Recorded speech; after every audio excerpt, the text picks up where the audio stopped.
Hello friend, good morning. कैसे हैं आप लोग? उम्मीद करती हूँ कि आप लोग बहुत अच्छे होंगे, पढ़ाई भी बहुत अच्छे से कर रहे होंगे आप लोग।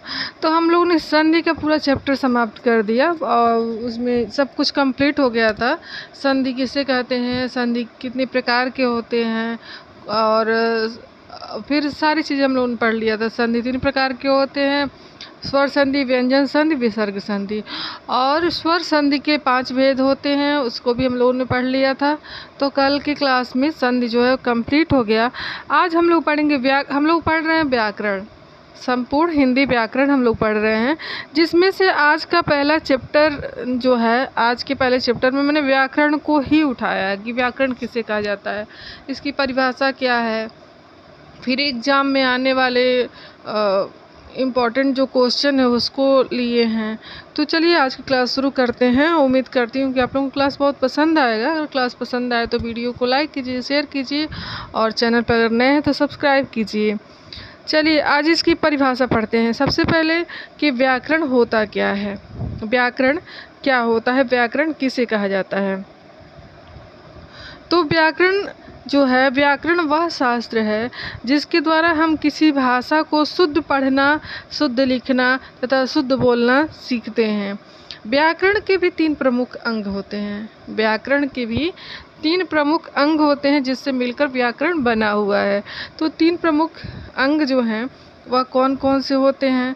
तो जिसमें सबसे पहले आता है वर्ण विचार, दूसरा है शब्द विचार, और तीसरा है वाक्य विचार।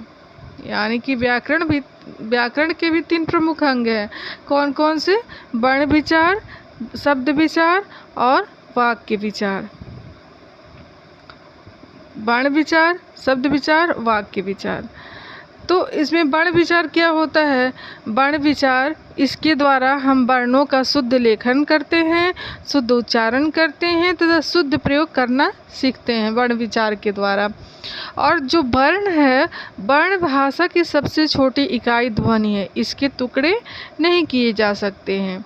वर्ण जो है, वर्ण भाषा की सबसे छोटी इकाई ध्वनि है जिसके टुकड़े नहीं किए जा सकते। हम वर्ण को तोड़ नहीं सकते हैं। अब है वर्णमाला। वर्णमाला वर्णों के उच्चारण समूह को वर्णमाला कहते हैं। वर्णमाला हम किसे कहते हैं? तो वर्णमाला जो है, वर्णों के उच्चारण समूह को हम वर्णमाला कहते हैं। और ये मूलतः होते कितने हैं? तो ये मूलतः हिंदी में 52 वर्ण होते हैं। कितने होते हैं हिंदी में? तो हिंदी में 52 वर्ण होते हैं। कामता प्रसाद गुरु जो हैं, वो उन्होंने वर्णों की संख्या 43 मानी है। कामता प्रसाद गुरु ने वर्णों की संख्या कितनी मानी है? तो 43 मानी है उन्होंने। भाषा के मुख्यतः कितने तत्व होते हैं? तो भाषा के मुख्यतः 4 तत्व होते हैं। ऐसे भी आप लोग अपना जो है एक कॉपी पेन लेकर बैठिए और इसको नोट कर सकते हैं कि भाषा, ये देखिए एग्जाम के लिए क्वेश्चन एक बन गया कि भाषा के कितने तत्व होते हैं। भाषा के मुख्यतः 4 तत्व होते हैं। कौन कौन से होते हैं? भाषा के मुख्यतः कितने तत्व होते हैं, ये वाला क्वेश्चन। तो 4 तत्व होते हैं। कौन कौन से? ध्वनि, शब्द, शब्द को हम पद भी कहते हैं। तो ध्वनि, शब्द, वाक्य एवं अर्थ। भाषा के मुख्यतः कितने तत्व होते हैं? तो भाषा के मुख्यतः 4 तत्व होते हैं: ध्वनि, शब्द, वाक्य एवं अर्थ। ध्वनि को हम स्वनिम भी कहते हैं। ध्वनि को हम स्वनिम भी कहते हैं। और स्वनिम के भी 2 भेद होते हैं। ध्वनि को हम स्वनिम कहते हैं और स्वनिम के भी 2 भेद होते हैं। कौन कौन से भेद होते हैं? तो खंड्य और खंडेतर। खंड और खंडेतर। खंड स्वनिम के 2 भेद हैं। खंड स्वनिम के भी 2 भेद हैं। खंड स्वर के भी खंड स्वनिम के भी 2 भेद हैं। कौन कौन से? तो स्वर एवं व्यंजन। खंड स्वर के भी 2 भेद होते हैं। कौन कौन से? तो स्वर एवं व्यंजन। अगला इसमें है कि ध्वनि के 3 पक्ष हैं। ध्वनि के कितने पक्ष हैं? तो 3 पक्ष हैं। कौन कौन से? उत्पादन, संवहन और ग्रहण। ध्वनि के 3 पक्ष होते हैं। कौन कौन से? तो उत्पादन, संवहन और ग्रहण। अगला इसमें है कि ध्वनि गुण 4 हैं। ध्वनि के गुण जो हैं वह 4 हैं। कौन कौन से हैं? तो मात्रा, स्वर, आघात और वृद्धि। ध्वनि के गुण 4 हैं, ध्वनि गुण 4 हैं। कौन कौन से हैं? तो मात्रा, स्वर, आघात और वृद्धि। अगला इसमें है कि मान स्वरों की संख्या 8 है। मान स्वरों की संख्या कितनी है? तो 8 है, जो किसी विशेष भाषा से संबद्ध न होकर एक काल्पनिक स्वर है। अब मानक हिंदी वर्णमाला यहाँ पे आ जाता है। मानक हिंदी वर्णमाला, मानक हिंदी वर्णमाला में पहले स्वर है। स्वर में कौन कौन से आते हैं? स्वर में कौन कौन से आते हैं इसको यहाँ से हम पढ़ेंगे। मानक हिंदी वर्णमाला, मानक हिंदी वर्णमाला में स्वर में कौन कौन से आते हैं? तो स्वर में आपके आते हैं, स्वर हो गया ये अ, आ, ई, उ, री, ए, ऐ, ओ, औ। ये आपके हो गए स्वर, मानक स्वर। फिर आते हैं व्यंजन। व्यंजन में कौन कौन से होते हैं? क्या क्या होता है? तो क, ख, ग, घ, अंग, च, छ, ज, झ, इया, ट, ठ, ड, ढ, अण, त, थ, द, ध, न, प, फ, ब, भ, म, य, र, ल, व, श, ख, छ, ह। ये हो गया। फिर आपका है संयुक्त व्यंजन। संयुक्त व्यंजन कितने होते हैं? तो संयुक्त व्यंजन 4 होते हैं। कौन कौन से होते हैं? तो क्षत्रिय, त्र, ज्ञ और स्ट, ये होते हैं आपके 4 संयुक्त व्यंजन। अब छत्री किससे मिलकर बना है? यहाँ पे आप लोग देख सकते हैं इसको। छत्री किससे मिलकर बना है? तो छत्री जो है क प्लस ख से मिलकर बना है। क पे हलंत लगा रहेगा और खटको ख रहेगा। फिर त्र किससे बना है? तो त प्लस र से बना है। त पे हलंत लगा रहेगा। और ज्ञ जो है ज प्लस इया से बना है। ज पर हलंत लगा रहेगा। स्र जो है वह बड़ा स रहेगा और उस पर हलंत लगा रहेगा। र रहेगा वह स्र हो जाएगा। अब इसमें अगला आता है कि अयोगवाह। अयोगवाह कितने होते हैं? तो अयोगवाह आपके 2 होते हैं। कौन कौन से? एक अनुस्वार होता है और एक विसर्ग होता है। तो अनुस्वार किसे कहते हैं, विसर्ग किसे कहते हैं, ये तो आप लोग पिछली क्लास में पढ़ चुके हैं। अनुस्वार जो होता है ऊपर एक बिंदी लगा होता है और विसर्ग में आगे 2 बिंदी लगा होता है। अगला इसमें है कि द्विगुण। द्विगुण व्यंजन किसे कहते हैं? द्विगुण व्यंजन किसे कहते हैं? कितने होते हैं? तो द्विगुण व्यंजन जो हैं 2 होते हैं।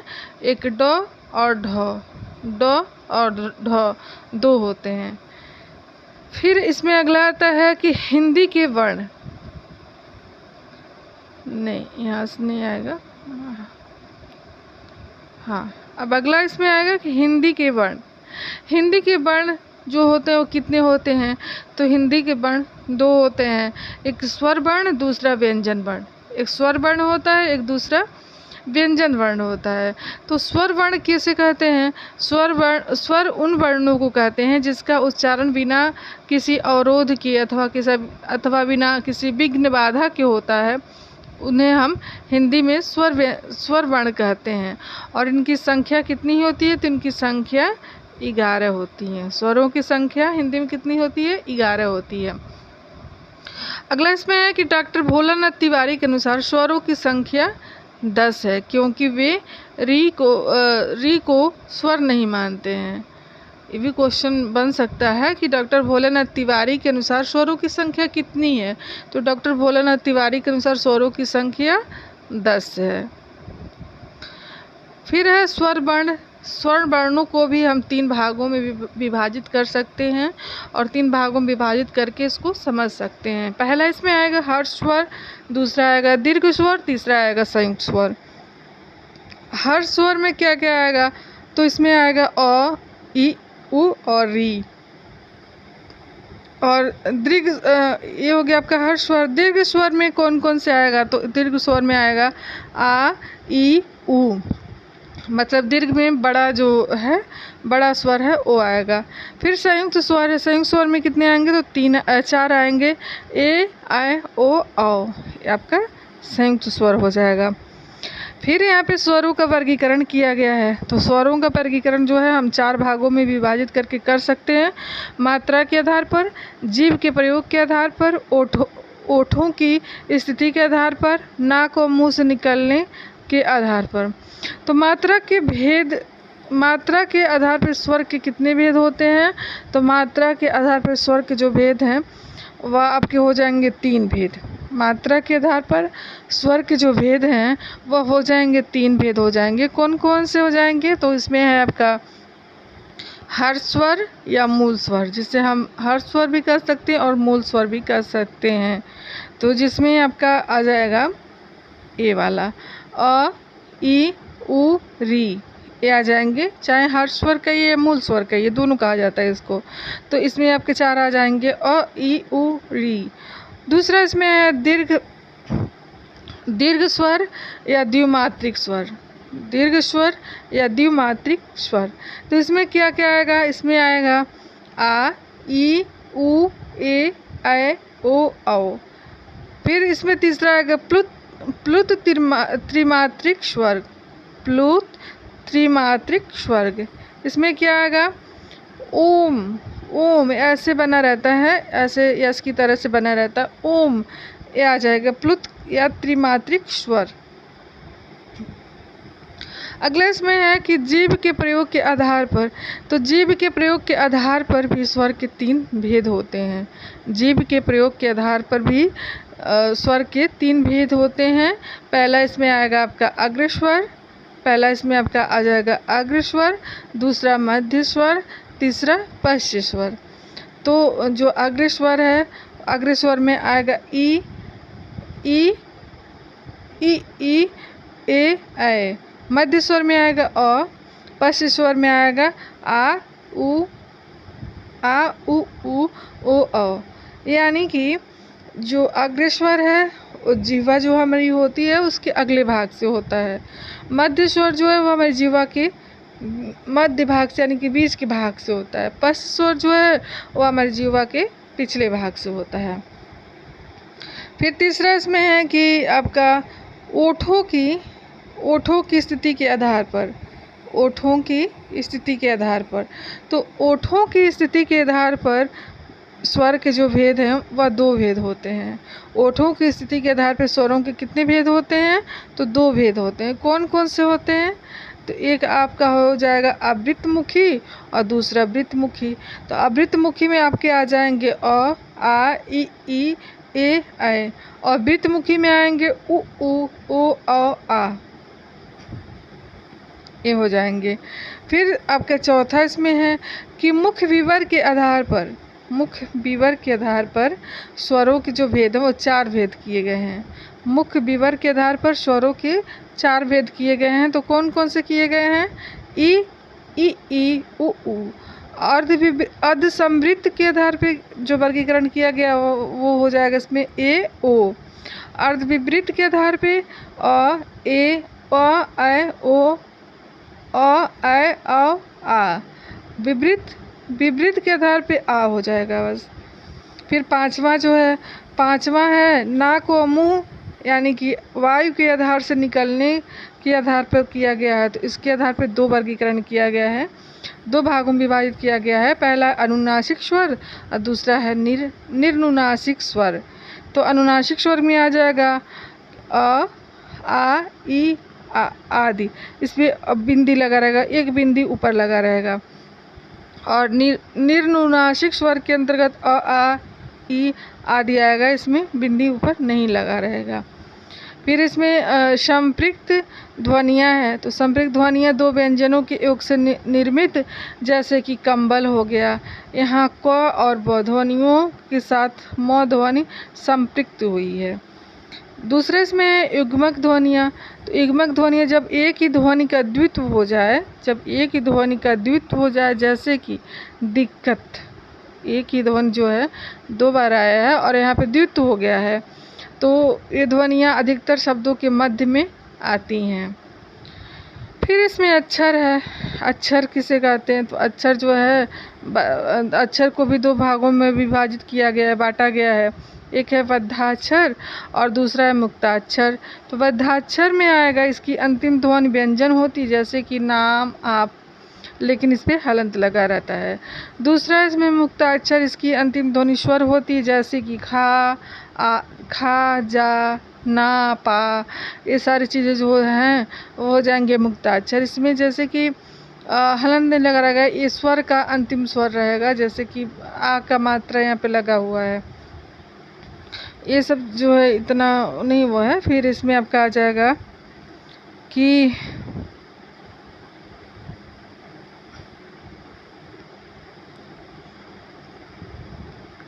देखिए यहाँ पे दिया गया है कि व्यंजन वर्णों को देखिए ये सब जो है कामता प्रसाद गुरु ने बाह्य प्रयत्न के आधार पर व्यंजनों के दो भेद माने हैं। डॉक्टर श्याम सुंदर दास के अनुसार सभी पंचम वर्णी जैसे कि अंग, इया, अ, न, म व्यंजनों के आधार पर अनुस्वार मतलब ऊपर जो एक बिंदी लगी होती है का ही प्रयोग होना चाहिए। अब पूर्ण अनुनासिक ध्वनि है अनुस्वार, ऊपर एक बिंदी लगा रहता है उसे अनुस्वार कहते हैं। सभी स्वर क्या होते हैं तो सभी स्वर अल्प प्राण होते हैं। सभी स्वर क्या होते हैं तो सभी स्वर घोष वर्ण होते हैं।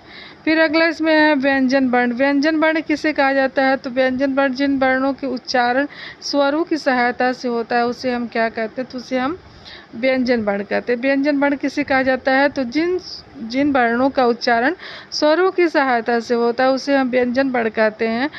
हिंदी में व्यंजनों की संख्या कितनी है तो हिंदी में व्यंजनों की संख्या कितनी है, हिंदी में व्यंजनों की संख्या 33 है।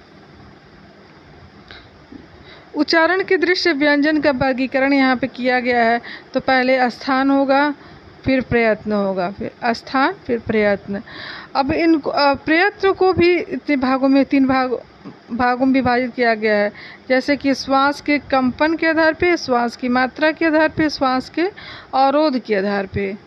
ठीक है, 3 भागों में विभाजित किया गया है।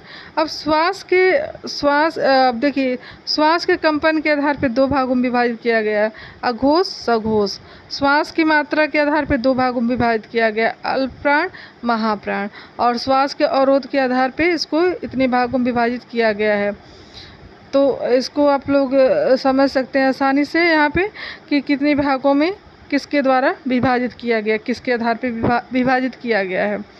फिर इसमें आपका आता है कि व्यंजन वर्णों का वर्गीकरण। ये व्यंजन वर्ण का ये वृक्ष है और इसमें सारे चीज़ों को दर्शाया गया है। फिर इसमें आता है कि व्यंजन वर्णों का वर्गीकरण किया गया है। तो स्पर्श व्यंजन जो होते हैं वो 25 होते हैं, अंतस्थ व्यंजन जो होते हैं वो 4 होते हैं और उसमें व्यंजन भी 4 होते हैं। और एग्ज़ाम में ये क्वेश्चन अक्सर आते हैं, स्पर्श व्यंजन कितने होंगे। स्पर्श व्यंजन थोड़ा कम आता देखने को, लेकिन अंतस्थ व्यंजन उसमें व्यंजन हर एग्ज़ाम में लगभग पूछ ही लिया जाता है इसको कि अंतस्थ व्यंजन किसे कहते हैं और कितने होते हैं। तो देखिए यहाँ पे हम पढ़ेंगे स्पर्श व्यंजन को। स्पर्श व्यंजन जो होते हैं वो 25 होते हैं। क वर्ग, च वर्ग, ट वर्ग, त वर्ग, प वर्ग। क वर्ग के अंतर्गत आपका आ जाएगा क, ख, ग, घ, अंग। च वर्ग के अंतर्गत आ जाएगा च, छ, ज, झ, इया। ट वर्ग के अंतर्गत आएगा ट, ठ, ड, ढ, अण। त वर्ग के अंतर्गत आएगा त, थ, द, ध, न। प वर्ग के अंतर्गत आएगा प, फ, ब, भ, म। और अंतस्थ व्यंजन के अंतर्गत आ जाएगा य, र, ल, व। और उसमें व्यंजन के अंतर्गत बड़ा सा, फिर खटखोर ख, छोटा सा ह आ जाएगा। फिर है घोषत्व के आधार पर वर्ण के भेद। तो घोषत्व के आधार पर वर्ण के भेद जो हैं वह कितने होते हैं तो 2 होते हैं, अघोष और सघोष वर्ण। अघोष वर्ण जो है वह कितने होते हैं तो अघोष वर्ण 11 होते हैं और सघोष वर्ण जो होते हैं वह 29 होते हैं। तो अघोष वर्ण के अंतर्गत प्रत्येक वर्ण का पहला व दूसरा वर्ण जो है, जैसे कि क, ख, च, छ, ट, ठ, त, थ, प, फ, ये जो हैं ये आपके हो जाएंगे अघोष वर्ण। सघोष वर्ण किसे कहते हैं तो प्रत्येक वर्ग का तीसरा, चौथा व 5वां वर्ण आता है। जैसे कि इसमें आपका आ जाएगा ग, घ, अंग, ज, झ, इया, ड, ढ, अण, द, ध, न, व, भ, म। और उसमें व्यंजन जो है उसमें व्यंजन के अंतर्गत आता है श, बड़ा स, खटखोड़ ख, छोटा सा। सभी स्वर जो हैं वो क्या होते हैं, तो सभी स्वर यहाँ पे आ जाएंगे। अ, आ, ई, उ, री, ए, ऐ, ओ, औ। अंतस्थ व्यंजन के अंतर्गत आ जाता है आपका य, र, ल, व और ह। प्राणत्व के आधार पर व्यंजन के कितने भेद होते हैं, तो प्राणत्व के आधार पर व्यंजन के दो भेद होते हैं, एक अल्प प्राण और एक महाप्राण। इसको हम पढ़ेंगे अगले क्लास में। प्राणत्व के आधार पर व्यंजन के जो भेद होते हैं वो कितने होते हैं, 2 होते हैं, अल्प प्राण, महाप्राण। तो इसको हम अगली क्लास में पढ़ेंगे। आज की क्लास के लिए बस इतना ही। उम्मीद करती हूँ कि आप लोगों को क्लास बहुत पसंद आएगी, और क्लास पसंद आए तो वीडियो को लाइक कीजिए, शेयर कीजिए, चैनल पर अगर नए हैं तो सब्सक्राइब कीजिए। बहुत बहुत धन्यवाद आप लोगों का।